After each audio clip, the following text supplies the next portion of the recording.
Hello, good morning, सुप्रभात मेरे प्यारे दोस्तों। जीएस सक्सेस पॉइंट में आपका स्वागत है। आज का हमारा टॉपिक है बुद्धि परीक्षण। बुद्धि परीक्षण को पढ़ने से पूर्व हम आपको यह दिखाना चाहते हैं कि बुद्धि टॉपिक से कितने प्रश्न हमारे एग्जाम में पिछले सालों में आए हैं। हम इसीलिए आपके सामने प्रीवियस ईयर पेपर लेकर हाजिर हुए हैं। तो पहले एक बार देख लेते हैं कि प्रीवियस ईयर एग्जाम में बुद्धि से संबंधित कितने क्वेश्चन आए हैं और कैसे कैसे क्वेश्चन आए हैं। इसके बाद हम बुद्धि परीक्षण के बारे में अध्ययन करेंगे। तो आइए देखते हैं। आपके सामने है एमए चतुर्थ सेमेस्टर परीक्षा 2019 मनोवैज्ञानिक मापन। देखिए इसमें कौन सा क्वेश्चन है बुद्धि का। केवल बुद्धि वाले टॉपिक का प्रश्न देखना है, क्योंकि अभी तक हम लोगों ने सिर्फ एक ही टॉपिक पढ़ा है, वो भी बुद्धि के सिद्धांत। आज बुद्धि परीक्षण पढ़ लेंगे, बुद्धि का टॉपिक कंप्लीट हो जाएगा। चलिए देखते हैं। यहाँ देखिए, बुद्धि की प्रकृति, गति परीक्षण और इधर निष्पादन परीक्षण। इसके बाद थर्स्टन के बुद्धि का सिद्धांत, जिसको बहुत मेहनत से हमने आपको शॉर्ट ट्रिक में याद करवाया था। NVSWRM जो न्यूमेरिकल स्पिटल था 7 भागों में, वही है थर्स्टन की बुद्धि का सिद्धांत, जिसको समूह कारक सिद्धांत भी कहते हैं। बुद्धि संबंधी पास्ट मॉडल, यह भी आज आपको कवर करा देंगे। आगे देखिए,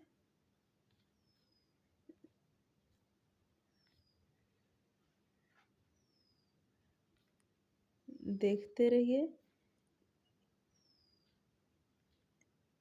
2019 से बुद्धि संबंधी कितने क्वेश्चन आए हैं हम लोग देख लेते हैं। बुद्धि की प्रकृति 1, गति परीक्षण 2, निष्पादन परीक्षण 3, यहाँ है थर्स्टन का बुद्धि सिद्धांत 4 और एक यहाँ है बुद्धि संबंधी पास मॉडल। मतलब एक ईयर में 5-5 क्वेश्चन केवल बुद्धि वाले टॉपिक से आए हैं। अब आप समझ लीजिए कि कितने टॉपिक हैं, लेकिन बुद्धि टॉपिक सबसे ज़्यादा इम्पोर्टेंट है, क्योंकि यहाँ से क्वेश्चन भी ज़्यादा बनते हैं और यह हमारे व्यवहार के लिए भी ज़्यादा इम्पोर्टेंट है। नेक्स्ट ईयर का क्वेश्चन पेपर देखते हैं।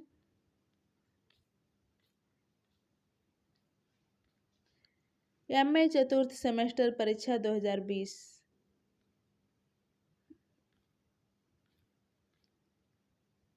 प्रीवियस ईयर पेपर यहाँ देखिए। यहाँ शक्ति परीक्षण, बुद्धि परीक्षण की प्रकृति, शाब्दिक परीक्षण,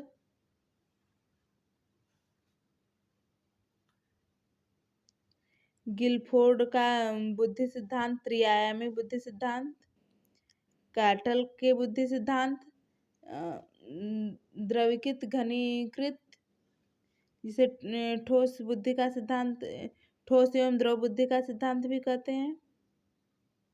2, 4, 5 क्वेश्चन इस साल भी आए हैं।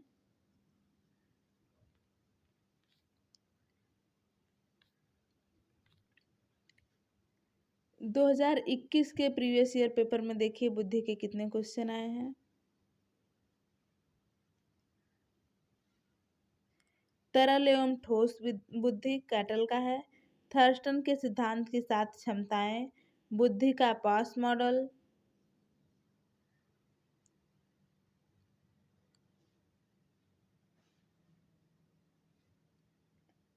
आगे देखिए। यहाँ पर आप देख सकते हैं स्पीयरमैन का द्विकारक सिद्धांत, जो कि हम आपको पढ़ा चुके हैं। बुद्धि परीक्षण के प्रकार पढ़ाना बाकी है आपको, देख लीजिए। इसमें भी 4-5 क्वेश्चन आए हैं।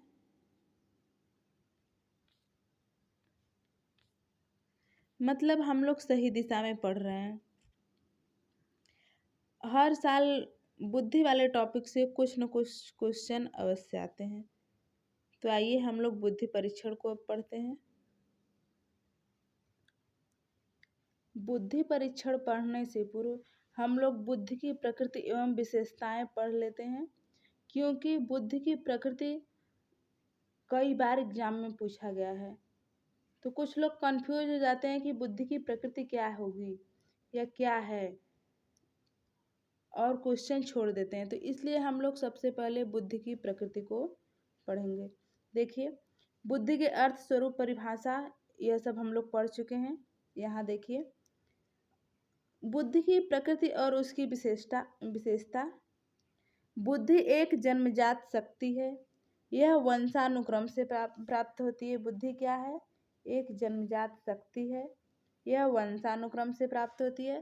जैसा कि हम आपको बुद्धि तथा ज्ञान में अंतर वाले टॉपिक में इसको पढ़ा चुके हैं कि बुद्धि जन्मजात है जबकि ज्ञान अर्जित है। फिर भी हमें लगा कि यह टॉपिक छूट रहा है, इसलिए आपका यहाँ कवर करा दे रहे हैं। बुद्धि एक जन्मजात शक्ति है। यह वंशानुक्रम से प्राप्त होती है। आगे देखिए,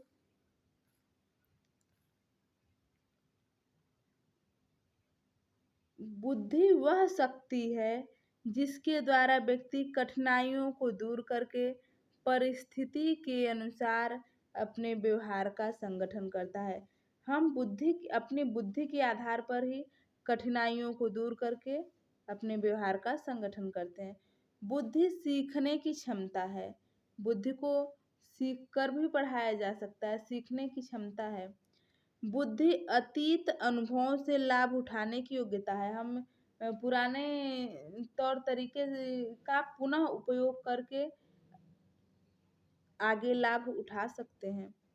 बुद्धि अतीत अनुभवों से लाभ उठाने की योग्यता है। मान लीजिए जैसे हमने कोई काम कुछ दिनों पहले किया, कोई नई विधि से किया, फिर उस तरीके का अगर प्रयोग मुझे आगे जीवन में कहीं लाभकारी है तो हम उसका लाभ उठा सकते हैं। नेक्स्ट पॉइंट देखिए, बुद्धि अमूर्त चिंतन की योग्यता है। हम बुद्धि को देख नहीं सकते। जिसे देखा जाता है उसे मूर्त कहते हैं, जिसे नहीं देखा जाता उसे अमूर्त कहते हैं। बुद्धि अमूर्त चिंतन की योग्यता है, अर्थात बुद्धि के द्वारा जो प्रत्यक्ष नहीं है, जो हमारे पास नहीं है, उसके बारे में सोच विचार कर सकते हैं। प्रत्यक्ष और अप्रत्यक्ष आप जानते ही होंगे। जो प्रत्यक्ष नहीं है उसके बारे में विचार कर सकते हैं। यही है बुद्धि की अमूर्त चिंतन की योग्यता। बुद्धि विभिन्न योग्यताओं का समूह है। बुद्धि सिंगल नहीं है, बुद्धि समूह है विभिन्न योग्यताओं का। बुद्धि भले बुरे, सत्य सत्य, नैतिक अनैतिक कार्यों में अंतर करने की योग्यता है। बुद्धि क्या है? भले बुरे, सत्य सत्य, नैतिक अनैतिक कार्यों में अंतर करने की योग्यता है। अगला पॉइंट देखिए,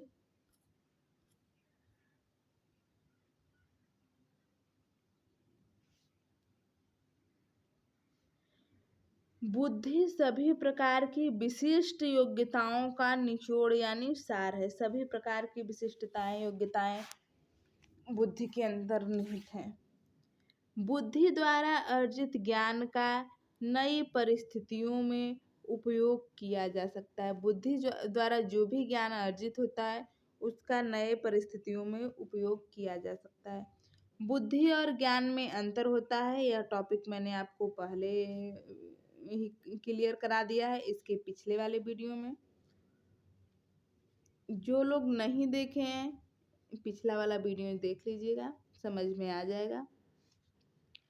लिंग भेद के कारण बुद्धि में अंतर दिखाई नहीं देता है। कुछ लोग ऐसा भी कहते हैं कि लड़कियों की बुद्धि कम होती है, लड़कों की बुद्धि अधिक होती है। यह लिंग भेदभाव है, इसका बुद्धि पर कोई प्रभाव नहीं पड़ता।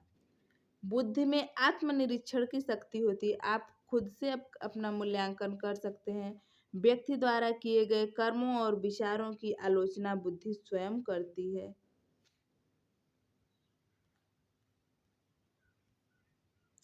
बुद्धि किसी समस्या को समझने का प्रयत्न करती है और समझकर मस्तिष्क को निर्णय करने के लिए प्रेरित करती है। बुद्धि, हम अपनी बुद्धि से ही किसी समस्या को समझने का प्रयास करते हैं या समझते हैं, और उसके समायोजन के लिए क्या उचित है क्या अनुचित है, इसका निर्णय भी हम अपनी बुद्धि से ही करते हैं। निर्णय करने के लिए प्रेरित करती है।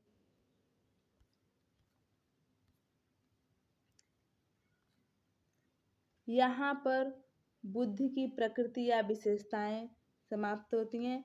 अब हम लोग बुद्धि परीक्षण के बारे में अध्ययन करेंगे। बुद्धि परीक्षणों का वर्गीकरण। बीने साइमन परीक्षण के बाद अनेक बुद्धि परीक्षणों का निर्माण किया गया। इनमें से कुछ बुद्धि परीक्षण ऐसे थे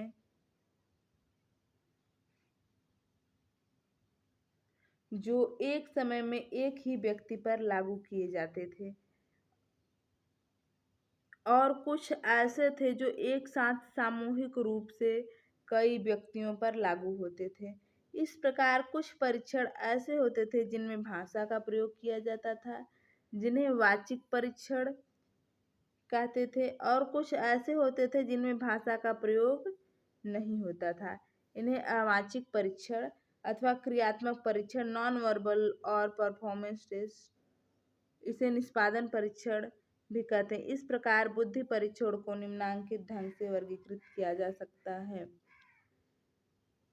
बीने साइमन परीक्षण के बाद जो भी बुद्धि परीक्षणों का निर्माण किया गया, इनमें यह देखा गया कि कुछ परीक्षण ऐसे होते हैं जो सिर्फ एक ही व्यक्ति, एक समय में एक ही व्यक्ति पर लागू होते हैं, लेकिन कुछ बुद्धि परीक्षण ऐसे होते हैं जो एक समय में अनेक व्यक्तियों यानी किसी समूह पर, किसी संस्था के व्यक्तियों पर लागू होते हैं।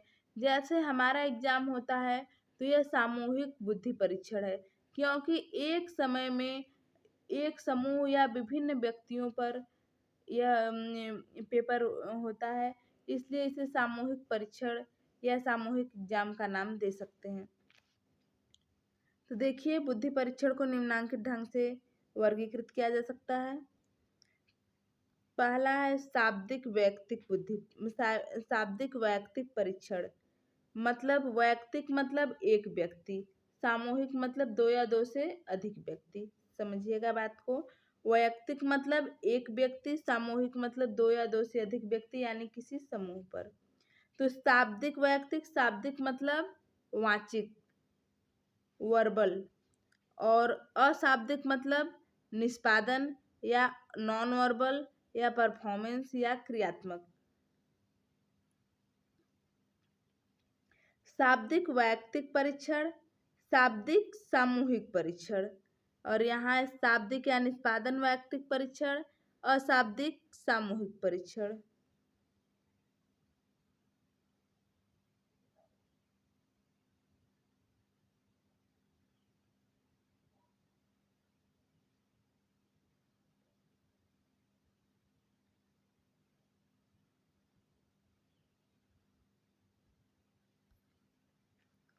देखिए, बुद्धि परीक्षण।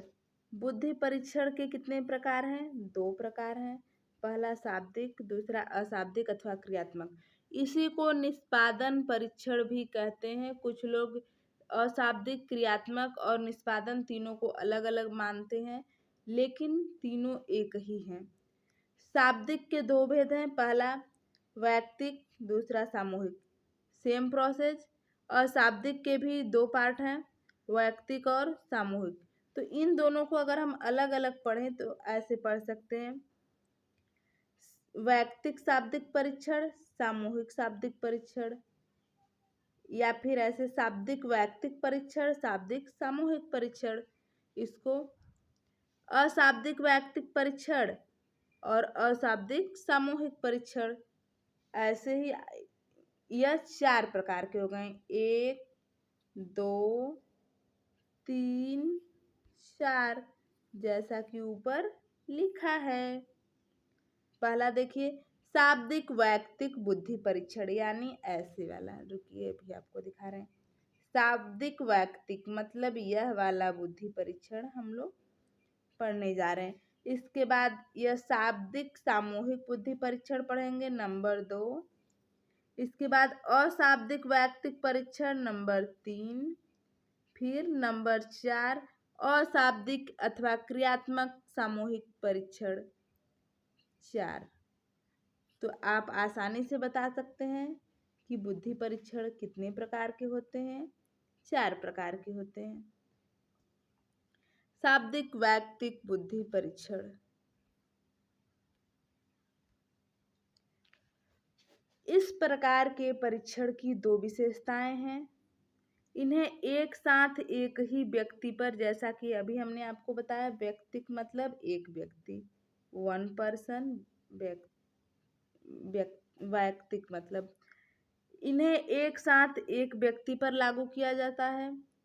दूसरा पॉइंट, इसमें भाषा का प्रयोग होता है, क्योंकि इसे वाचिक कहते हैं। वाचिक यानी वर्बल, वर्बल मतलब शाब्दिक। ध्यान दीजिएगा, सब कुछ शब्दों के अर्थ में ही है। आप शब्दों के अर्थ को समझ जाइए, मतलब आपका परीक्षण ऐसे ही तैयार हो जाएगा। बस शब्दों के अर्थ को आप समझिए। शाब्दिक मतलब वर्बल, वर्बल मतलब होता है जिसमें भाषा का प्रयोग हो।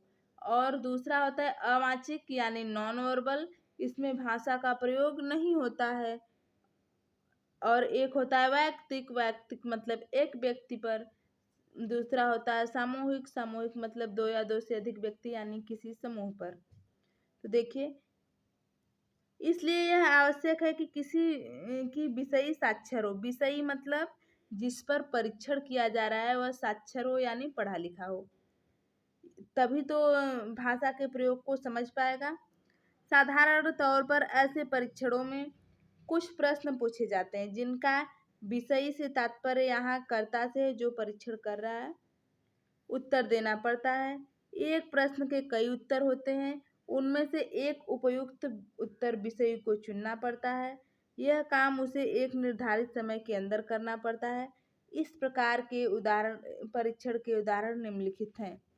देखिए, शाब्दिक वैयक्तिक बुद्धि परीक्षण के उदाहरण कौन कौन से हैं। बीने साइमन मापदंड, बीने साइमन इंटेलिजेंस टेस्ट, स्टैनफोर्ड बीने परीक्षण, वैसलर बुद्धि परीक्षण, मेरिल पॉमर बुद्धि परीक्षण, the Minnesota preschool test. शाब्दिक वैयक्तिक परीक्षण के दोष, देखिए क्या क्या दोष है।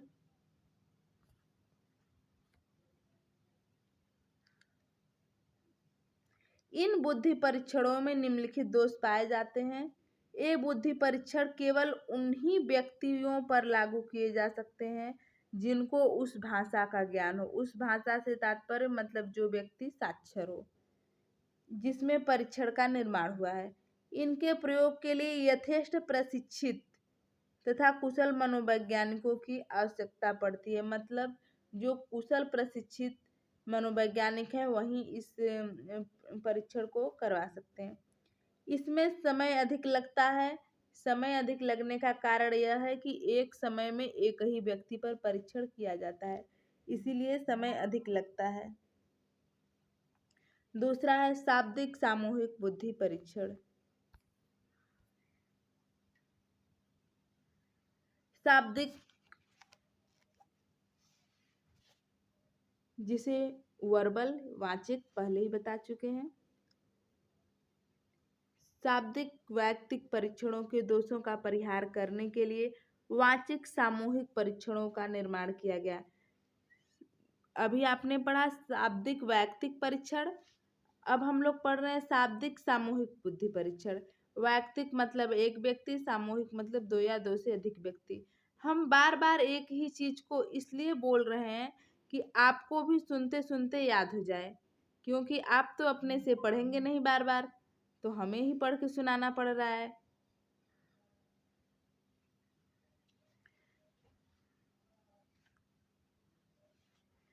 सामूहिक बुद्धि परीक्षणों में एक साथ अनेक व्यक्तियों की बुद्धि की जांच होती है।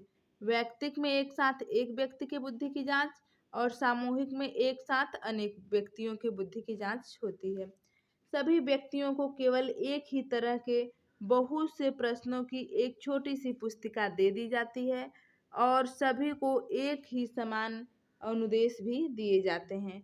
परीक्षण के अंत में परीक्षक एक कुंजी के सहारे सभी रिक्त पत्रों के लब्धांक निकालता है।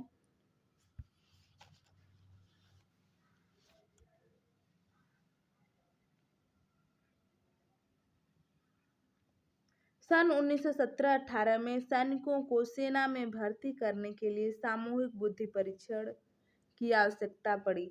प्रथम विश्व महायुद्ध के प्रारंभ होने से पहले ही अमेरिका के कुछ मनोवैज्ञानिक ऐसे बुद्धि परीक्षणों का निर्माण कर रहे थे जिनका प्रयोग व्यक्तियों के समूह पर किया जा सके।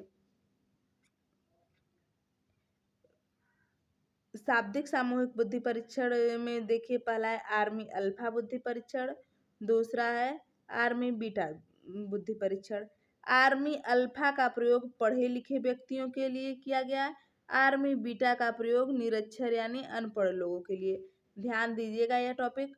आर्मी अल्फा पढ़े लिखे लोगों यानी साक्षर लोगों के लिए।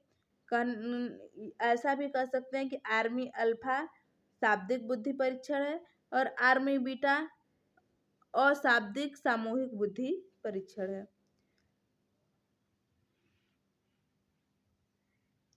आगे देखिए,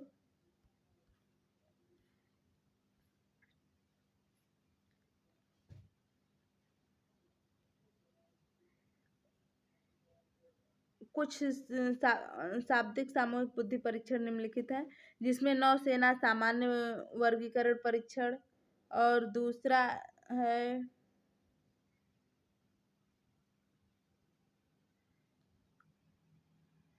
DAVD परीक्षण। इसका निर्माण थार्नडाइक महोदय ने किया था। इस परीक्षण के दो प्रमुख लाभ हैं। शाब्दिक सामूहिक परीक्षण के दो प्रमुख लाभ क्या क्या हैं यह भी देख लीजिए। इसमें समय कम लगता है क्योंकि एक समय में अनेकों व्यक्तियों पर यह परीक्षण किया जा सकता है, इसलिए इसमें समय कम लगता है। अगर एक समय में एक ही व्यक्ति पर किया जाए तो अधिक समय लगता है, जो कि वैयक्तिक बुद्धि परीक्षण में होता है। इसके लिए प्रशिक्षित परीक्षक की आवश्यकता नहीं पड़ती, लेकिन वैयक्तिक बुद्धि परीक्षण के लिए प्रशिक्षित परीक्षक की आवश्यकता पड़ती है। कंपेयर करते चलेंगे तो अच्छे से याद रहेगा आपको। नेक्स्ट देखिए, शाब्दिक सामूहिक परीक्षण के दोष। अभी तो आपने लाभ देखा है कि लाभ क्या क्या थे। समय कम लगता है और प्रशिक्षित परीक्षक की आवश्यकता नहीं पड़ती है। अब कुछ दोष भी हैं जिन्हें देख लीजिए। समूह में बैठाकर जब विषय की बुद्धि जांची जाती है तो परिस्थिति विशेष का नियंत्रण पूर्ण रूप से नहीं हो पाता। परिणाम स्वरूप विषयों के उत्तरों पर अन्य कई बातों का प्रभाव पड़ता है। अब ग्रुप में परीक्षण कर रहे हैं तो परिस्थितियां विशेष नियंत्रण तो नहीं रहेगा, यही बात इसमें कहा गया है। प्रत्येक विषय एक दूसरे की नकल करने की कोशिश करते हैं, जैसा कि आप पहले से ही देखते आए हैं कि सामूहिक परीक्षा में नकल तो होना स्वाभाविक है। दूसरे शब्दों में इससे नकल करने की प्रवृत्ति कार्य करती है। फलस्वरूप विषयों की बुद्धि का सही सही अनुमान नहीं लग सकता है। कुछ याद करने की जरूरत नहीं है, आप पहले से सब कुछ जानते हैं, बस आपको यह नहीं पता था कि यह कहाँ और किस टॉपिक के अंदर लिखना है, नहीं तो यह सब चीज़ें आप सभी जानते हैं। प्रत्येक विषय पर समुचित ध्यान तथा निरीक्षण रखना संभव नहीं है। यदि कोई विषय उस विषय पर संवेगात्मक विकारों का आखेट बन जाए तो उसकी बुद्धि का ठीक ठीक अनुमान नहीं लग सकता है। सामूहिक परीक्षण में विषयी समस्याओं को हल करने में अपनी योग्यता का पूरा पूरा उपयोग नहीं कर पाते। उनकी इस प्रवृत्ति के के कारण भी बुद्धि का मापन सही नहीं हो पाता। अगला देखिए, अशाब्दिक बुद्धि परीक्षण, इसे ही निष्पादन परीक्षण कहते हैं। जैसा कि नाम से ही विदित है, इस प्रकार के बुद्धि परीक्षण में भाषा का प्रयोग नहीं किया जाता। जैसा कि हम आपको पहले ही बताएं कि आप शब्दों के अर्थ को समझ जाइए, मतलब 50% आप परीक्षण को ऐसे ही समझ लिए, केवल शब्दों के अर्थ को समझने से ही। अतएव इसका उपयोग व्यापक रूप से होता है, क्योंकि इन परीक्षणों में विषयों की क्रिया के द्वारा, यहाँ ध्यान दीजिएगा, क्रिया के द्वारा प्रश्नों का उत्तर देना पड़ता है, इसलिए इन्हें निष्पादन परीक्षण या क्रियात्मक परीक्षण कहते हैं। इनकी विशेषताएं देख लीजिए। इन परीक्षण के द्वारा निरक्षर या केवल विदेशी भाषा जानने वाले व्यक्तियों के बुद्धि की जांच होती है। जो अनपढ़ है, निरक्षर है, उनके बुद्धि की जांच होती है। इसमें भाषा का प्रयोग नहीं होता है।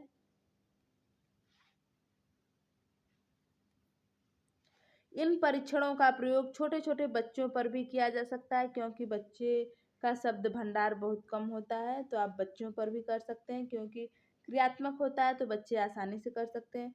भाषा और संस्कृतियों का प्रभाव इन परीक्षणों के परिणामों पर बहुत कम पड़ता है, क्योंकि इसमें भाषा का प्रयोग नहीं होता है।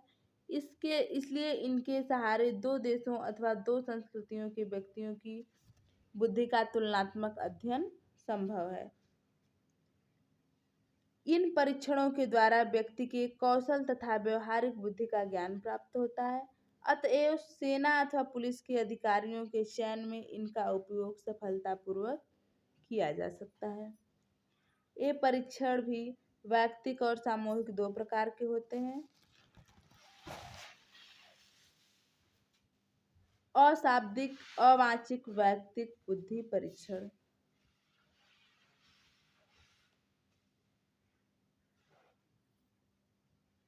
Non verbal individual intelligence test.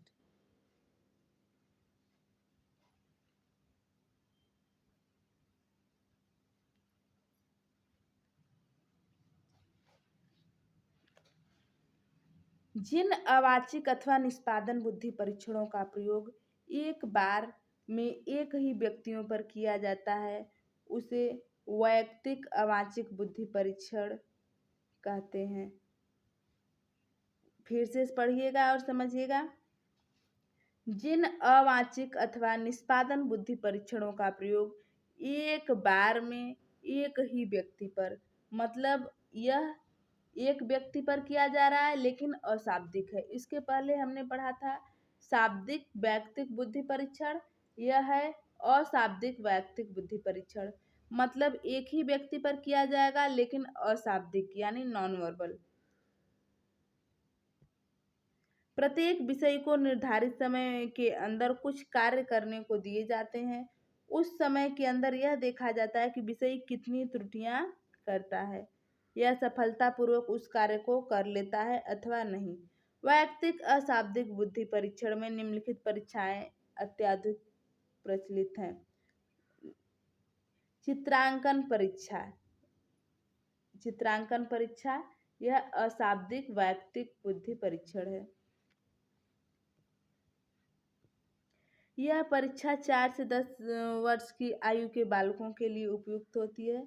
इसमें बालक को कागज और पेंसिल दे दी जाती है, उसे किसी मनुष्य का चित्र खींचने का निर्देश दिया जाता है। परिणाम के आधार पर मनुष्य विभिन्न अंगों जैसे आँख, कान, नाक इत्यादि के शुद्ध अथवा अशुद्ध खींचने अथवा उन अंगों के आकार के पारस्परिक संबंध स्थापित करने की योग्यता है। चित्र के कलात्मक पक्ष का कोई विचार परीक्षा में नहीं रखा जाता। दूसरा है भूल भुलैया परीक्षण। समझाने के लिए आपको बता दे रहे हैं, आप लोग प्राइमरी की बुक में बुक के पीछे वाले कवर पर देखते हैं तो भूल भुलैया परीक्षण बना रहता है, जिसमें चूहे को लड्डू तक पहुंचाना रहता है या ऐसे ही कुछ, तो वो सब परीक्षण भी होते हैं। इस परीक्षण का निर्माण पोर्टस ने सन 1924 में किया। यह परीक्षण 3 वर्ष के बच्चे से लेकर प्रौढ़ व्यक्तियों के लिए है। इसमें एक सरल अंधी गली का प्रयोग किया जाता है। परीक्षार्थियों को यह मेज बिना किसी निर्देशन के दी जाती है। इसमें विषयी को पेंसिल की सहायता से मेज के प्रवेश द्वार से बाहर निकलने के द्वार तक बिना पेंसिल उठाए रास्ता खींचना पड़ता है।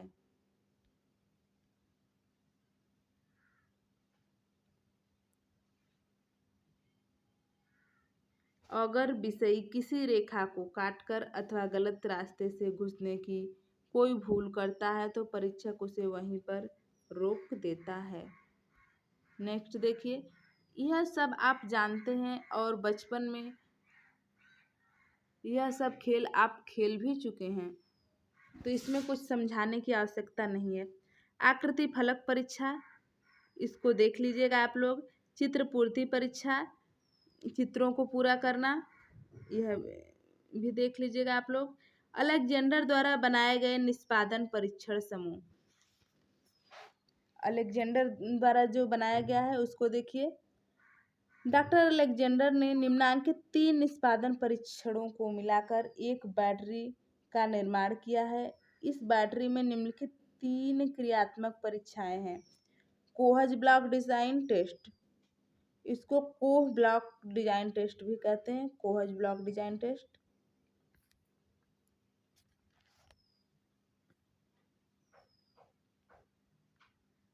यह मुख्यतः परीक्षार्थी की विश्लेषणात्मक तथा संश्लेषणात्मक योग्यता का परीक्षण है। इसके द्वारा हमें उसकी सामान्य योग्यता यानी जी फैक्टर तथा स्थानिक योग्यता का भी पर्याप्त ज्ञान हो जाता है। इसकी परीक्षण सामग्री में 1 इंच के 16 रंगीन घन होते हैं और 10 डिजाइन होते हैं जो दफ्ती पर एक ही लंबाई में एक रंग में खींचे होते हैं। परीक्षार्थी से इन घनों को इस प्रकार रखने को कहा जाता है कि वे खींचे हुए डिजाइन के अनुरूप डिजाइन उपस्थित करें। इसमें निर्धारित समय अवधि भी होती है। इस परीक्षण में अधिक से अधिक स्कोर संख्या 25 होती है। अगला देखिए, घन निर्माण परीक्षण। यह भी लकड़ी से घन का निर्माण करना है, देख लीजिएगा आप लोग।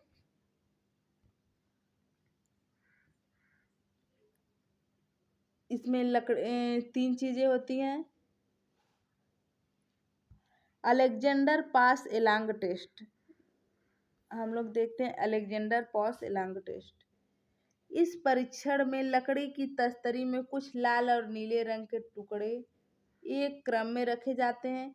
इन टुकड़ों को खिसकाने की क्रिया द्वारा बिना उठाए हुए निश्चित अवधि के अंदर एक दिए गए डिजाइन के प्रतिरूप में रखने को कहा जाता है।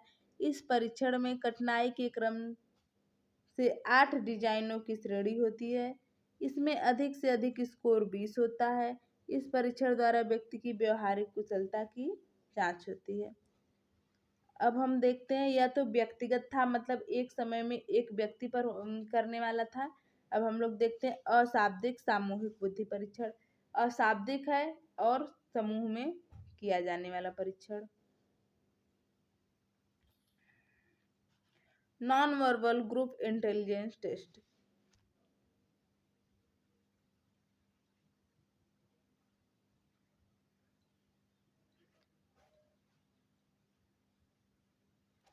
प्रथम विश्व युद्ध 1917-18 के दौरान में निरक्षर सैनिकों की बुद्धि मापने के लिए आर्मी बीटा नामक परीक्षण का निर्माण हुआ।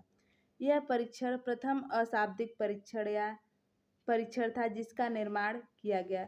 इसका उपयोग बहुत कम होता है। इसमें विषयी को रिक्त स्थान में चिन्ह लगाने या रेखा खींचने जैसे साधारण एवं सरल कार्य करने को दिए जाते हैं। निष्पादन परीक्षण की दुर्बलताएं मतलब दोष। निष्पादन परीक्षण अभ्यास प्रभाव से प्रभावित हो सकता है और उनमें संयोगवश सफलता मिलने की अधिक गुंजाइश होती है। संयोगवश शब्दों पर ध्यान दीजिएगा। अतएव उनकी विश्वसनीयता का सहसंबंध गुणांक निम्न होती है। क्योंकि संयोग की बात हो रही है तो निम्न होती है। वे मानसिक योग्यताओं के दायरे में मापने में संकीर्ण होते हैं। ये औसत दर्जे से ऊपर के बालकों में अंतर करने में असमर्थ होते हैं। परंपरागत निष्पादन मापन या सूक्ष्म तथा उत्कृष्ट मानसिक योग्यताओं के मापन में असफल होती हैं। यही इनके दोष हैं। वैयक्तिक एवं सामूहिक बुद्धि परीक्षण में अंतर।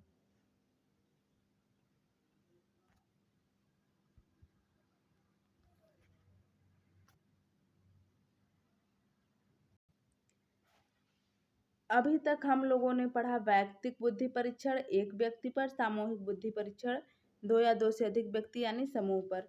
तो देख लीजिए वैयक्तिक और सामूहिक में अंतर क्या क्या होते हैं।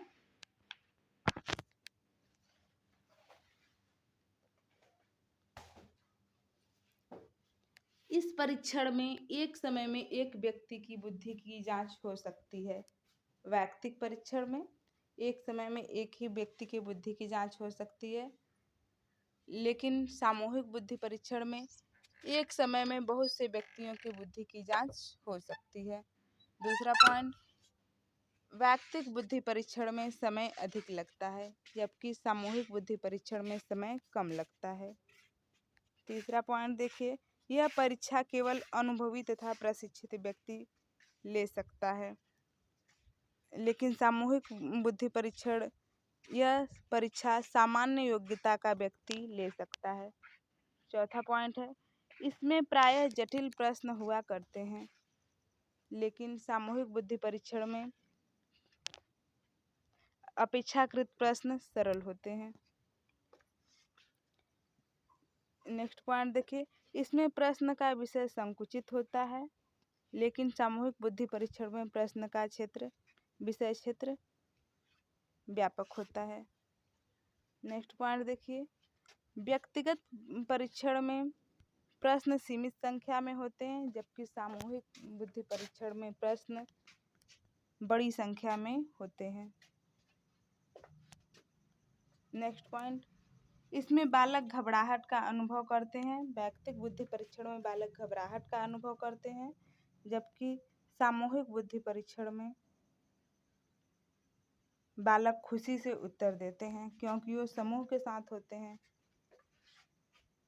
वैयक्तिक बुद्धि परीक्षण अधिक खर्चीला होती है यानी व्ययशील होती है, धनी देशों में अधिक प्रयुक्त होते हैं। इसके अपेक्षाकृत सामूहिक बुद्धि परीक्षण कम खर्च वाला होता है, इसलिए इसे निर्धन देश में प्रयोग कर सकते हैं। इसमें परीक्षार्थी के साथ वैयक्तिक तथा निकट संपर्क स्थापित होता है, लेकिन सामूहिक बुद्धि परीक्षण में संपर्क का अभाव होता है। वैयक्तिक बुद्धि परीक्षण के प्रश्नों के निर्माण में अधिक कठिनाई होती है, लेकिन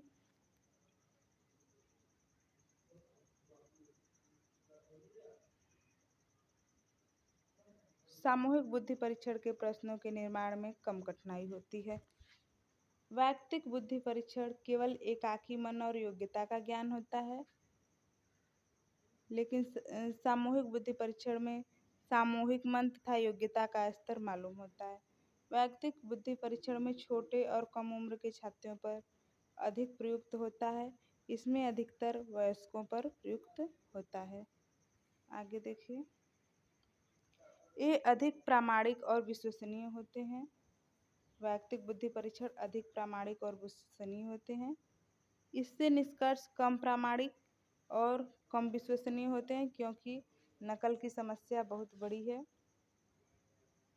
इसका संशोधन और सुधार होता है। इनके संशोधन और सुधार में देरी होती है क्योंकि एक साथ अनेक व्यक्तियों में भी संशोधन और सुधार की आवश्यकता पड़ सकती है। नेक्स्ट है भारत में बुद्धि परीक्षण। तो इससे अभी तक क्वेश्चन आया नहीं है, इसको आप पढ़ लीजिएगा। भारत में बुद्धि परीक्षणों का प्रथम प्रयास डॉक्टर C.H. राइस ने किया था और पहला बुद्धि परीक्षण हिंदुस्तानी विनय निष्पादन परीक्षण प्रकाशित किया गया था। इसको आप पढ़ लीजिएगा।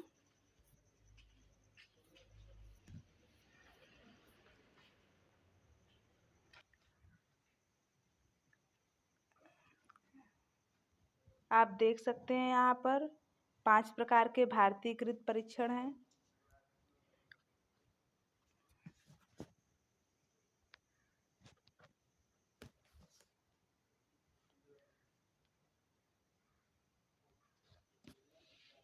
कोहज block design test, Alexander passalong test, pattern drawing test, immediate memory test for digits, picture construction test. आगे देखिए, उपर्युक्त परीक्षणों के अतिरिक्त हिंदी में जो बुद्धि परीक्षाएं उपलब्ध हैं वे अधोलिखित हैं। जैसे CIE शाब्दिक सामूहिक बुद्धि परीक्षण, शाब्दिक बौद्धिक परीक्षण, शाब्दिक बौद्धिक परीक्षण, साधारण मानसिक योग्यता परीक्षण, PSM सामान्य बौद्धिक परीक्षण, सामूहिक बुद्धि परीक्षण, test of general mental ability. तो ये सब भारत में बनाए गए बुद्धि परीक्षण हैं। हमें उन परीक्षणों पर ही महत्वपूर्ण ध्यान देना है जो हमारे एग्जाम में बार बार आते हैं। एक टॉपिक लास्ट बचा है आपका गति शक्ति परीक्षण, गति बुद्धि परीक्षण, देख लेते हैं उसको भी। इस प्रकार के बुद्धि परीक्षण वह बुद्धि परीक्षण होते हैं जिनमें पद या प्रश्न का कठिनाई स्तर सामान्य होता है। कठिनाई स्तर सामान्य होता है। इन परीक्षणों में प्रश्नों की संख्या इतनी अधिक होती है कि दी हुई समय अवधि में प्रश्नों का उत्तर देना कठिन होता है। मतलब समय कम और प्रश्न अधिक। परीक्षण का निश्चित अवधि में परीक्षार्थी कितने प्रश्नों का उत्तर देता है उसके आधार पर उसकी बुद्धि का मापन किया जाता है। इन परीक्षणों की गति मतलब होता है कितनी गति, कितनी स्पीड से आप प्रश्न के उत्तर दे रहे हैं, कितने समय में आप कितने अधिक प्रश्नों का उत्तर दे रहे हैं, उसे गति बुद्धि परीक्षण कहते हैं। मतलब प्रश्न को सॉल्व करने की गति का आकलन किया जा रहा है। गति बुद्धि परीक्षण इसलिए कहते हैं, ध्यान दीजिएगा यहाँ पर, गति बुद्धि परीक्षण इसलिए कहते हैं क्योंकि इसके परीक्षार्थी की बुद्धि का परीक्षण हल करने की गति से संबंधित होता है। हल करने की गति, वह कितनी स्पीड में किस क्वेश्चन को सॉल्व कर रहा है और कितने कम समय में कितने अधिक क्वेश्चन को सॉल्व कर रहा है, इसके आधार पर उसकी बुद्धि का परीक्षण किया जाता है। एक परीक्षार्थी परीक्षण को जितनी अधिक तेजी से करता है इसके प्रश्नों के उत्तर अधिक होने चाहिए। जलोटा के बुद्धि परीक्षण में 20 मिनट में आप सोच सकते हैं कि 20 मिनट में 100 प्रश्नों के उत्तर देने हैं। अगर आप नॉर्मली पढ़ेंगे तो 20 मिनट में 100 प्रश्न पढ़ भी नहीं सकते हैं, लेकिन गति के साथ पढ़ना है तो 20 मिनट में जलोटा महोदय ने 100 प्रश्नों के उत्तर देने का टेस्ट बनाया था। आगे है गति एवं शक्ति परीक्षण। नेक्स्ट है गति एवं शक्ति परीक्षण, यहाँ देख सकते हैं आप नेक्स्ट हेडिंग। गति शक्ति बुद्धि परीक्षण वह बुद्धि परीक्षण होता है जिसके पद या प्रश्न सरल, कठिन, उससे कठिन, ध्यान दीजिएगा यहाँ पर डैश लगाना था। प्रश्न सरल होते हैं, फिर कठिन होते हैं, फिर उससे कठिन होते हैं, फिर सबसे कठिन होते हैं। पहले गति एवं शक्ति परीक्षण में प्रश्न पहले सरल होते हैं, फिर कठिन होते हैं, फिर उससे कठिन होते हैं, फिर सबसे कठिन होते हैं। टाइपिंग मिस्टेक हो गई है। उस सबसे कठिन के रूप में होता है। परीक्षार्थी के बुद्धि का मापन इस आधार पर किया जाता है कि परीक्षार्थी ने कितने कठिन स्तर तक के पदों को सही हल किया है। 4 स्तर में प्रश्न होते हैं, हम आपको समझा दे रहे हैं, थोड़ा सा टाइपिंग मिस्टेक है इसलिए। 4 स्तर में प्रश्न होते हैं, पहला सरल, दूसरा कठिन, देखिए पहला सरल सिंपल, दूसरा कठिन, हार्ड, और तीसरा उससे कठिन, और चौथा होता है सबसे कठिन। तो यह वाला एकदम सिंपल होता है, यह वाला थोड़ा सा कठिन, उस सिंपल वाले से थोड़ा सा कठिन, यह वाला इससे भी थोड़ा ज़्यादा कठिन, और यह वाला सबसे कठिन होता है। और इसमें बुद्धि का मापन इस प्रकार किया जाता है कि परीक्षार्थी ने कितने कठिन स्तर तक के पदों को सही किया है। अगर परीक्षार्थी केवल नंबर 1 तक ही प्रश्नों को सही हल किया है तो उसके आधार पर उसकी बुद्धि परीक्षण किया जाता है। अगर 2 तक किया है तो कठिन स्तर तक उसकी बुद्धि का परीक्षण किया जाता है। अगर उससे भी कठिन स्तर तक किया है तो यहाँ तक उसकी बुद्धि का परीक्षण किया जाता है, और सबसे कठिन स्तर तक किया जाता है तो उसकी बुद्धि श्रेष्ठ मानी जाती है। यही टॉपिक आपका बच गया था। इसको आपको समझाने के लिए मुझे काफ़ी मेहनत करनी पड़ी, वो भी हम कर दिए। हमें उम्मीद है आप लोगों को अच्छा समझ में आया होगा। कहीं त्रुटि रह गई हो तो आप कमेंट बॉक्स में कमेंट करके हमें बता सकते हैं। बाकी एग्ज़ाम की तैयारी करते रहिए, मस्त रहिए, पढ़ाई करते रहिए। धन्यवाद।